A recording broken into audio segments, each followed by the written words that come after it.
and how important is that? I love to have something that has been passed down from generation to generation.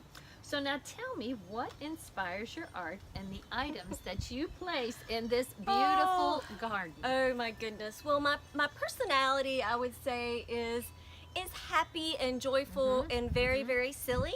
And what I like to put in my garden is what you wouldn't expect. So this year I have a tall planter that you would expect plants to be in, but instead I've made little flamingo gardens with little camper bird houses and flamingos. I have a desk in my garden. I have a couple of mirrors.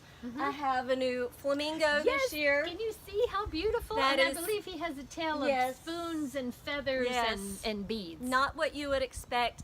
I line my flower beds with china that I've accumulated for many years. So anything that someone would look at and think, gosh, I wouldn't have thought of that. And I just had a friend that is going to give me a Singer sewing machine with the tread, the tread pedal. Yes. That's what it is. Yeah. Yes. Oh my So goodness! that's And you coming know it'll up in go the in a garden. great spot. Yes. Well, see, that's where being creative in your garden is so much fun. It doesn't have to just be floral. It can be art. It can be china. It can Very be chairs. It can be.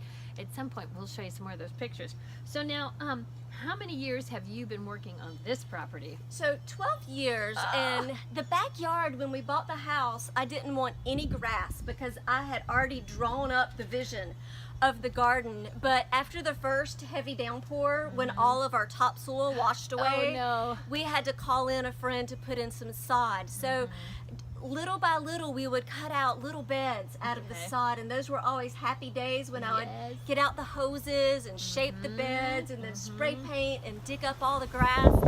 And so when people come and see my garden, they think, oh my goodness, but then it's taken 12 years of work. And in the spring, well, probably when I was a little younger, maybe early 30s, I would work 6-8 hours a day out here. But these days, about 4 or 5. But you know, the first time I visited her gardens, I was taken back. I thought, oh my goodness, how will I ever get to that level? And you kept telling me, it's been, I think last you said 11 years. 11 years. And I thought, that gave me hope. And don't get discouraged, because I've only been on our new property 3 years, and I thought, I don't begin to have this, but I'm making strides a little at a time, and that way you can enjoy it. If you feel like you have to have it done, you don't enjoy it as much, do you? You have progressed. Oh my goodness. You know, in 12 years. I know this wasn't here when you first moved in. No, it was a bunch of dirt. A bunch of dirt, right, bunch that of washed dirt. away. Yes. Okay, so now let's see. You did tell us about the no grass. What is your favorite part of gardening? I think definitely being someone who likes free things. I really love making my free plants. And my husband jokes with me because in the trenches in the backyard, some years there's probably been like 60 linear feet of pots, just free plants that I've made, and I didn't have enough places to put them, and I even put them in my neighbor's yard. So I put free plants everywhere. So making the free plants is definitely a high spot. And then creating the garden art, and I'll see something at a store on clearance and I'll look at it and consider it. And, how will that work in your garden? Yes, I figure out where I can put it, and some things I'll think about for a long time before I'll go back and pick them up. But the free plants, and then I have some favorite plants. Japanese painted fern is one of them. I want to see that too, because you mentioned that, and I thought, oh, I need to see that. Right. And then my neighbor could probably tell on me, but I talk to the birds a lot.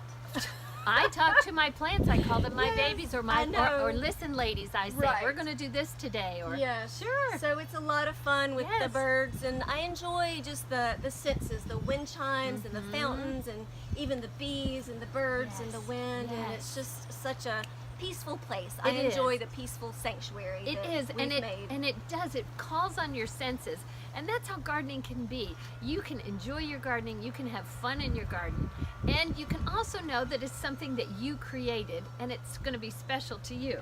So let's see. Now you have down here that you propagate free plants, and you did just mention at one point you had, I don't know, quite a few out here. And what kind of plants do you like to propagate? Probably my favorite one is black and blue sage, and it spreads by kind of underground, not really runners, but they're rooty, and a lot of times they'll come up on the edges of my flower beds, and I will go and just snip it, and I call it potting it up. And so Okay. most years I'll probably propagate about a dozen of those. Oh, we might have to get in on that. Yes, and then I have a lot of Gara that comes up from seed, and it just kind of comes up everywhere. So I go and dig those up and make free Gara. So I make Yes. plants. And Yes. succulents, I make a lot of succulents. Yes, succulents are so wonderful in a garden. They just kind of show up and they're friendly. I love Yes. succulents in a garden, and I know you shared with me. I don't think you realized, but you gave me a fern, and I was trying to think of a pretty tall blue. I have to think of the name. Probably of the sage. it could be that sage. That's Yes. right. You know it is. It's so tiny right now, and I've had it for a year, and I'm about ready to plant Right. it. But that's the fun too. Sharing. I think when we came to visit her garden, I had some moonflower seeds. And my moonflowers did so good last year. But again, being a gardener, you can share ideas, Right. you can share cuttings, and you can share pieces of this and pieces of that. Right. And then you have a little part of that person Yes. in your garden. Yes. But this has been Gretchen the Green Lady and her friend Lisa. Yay. And in a little bit, you'll have to stay tuned. She is going to share with us how we can grow, propagate, and enjoy succulents. So I hope that you will go green.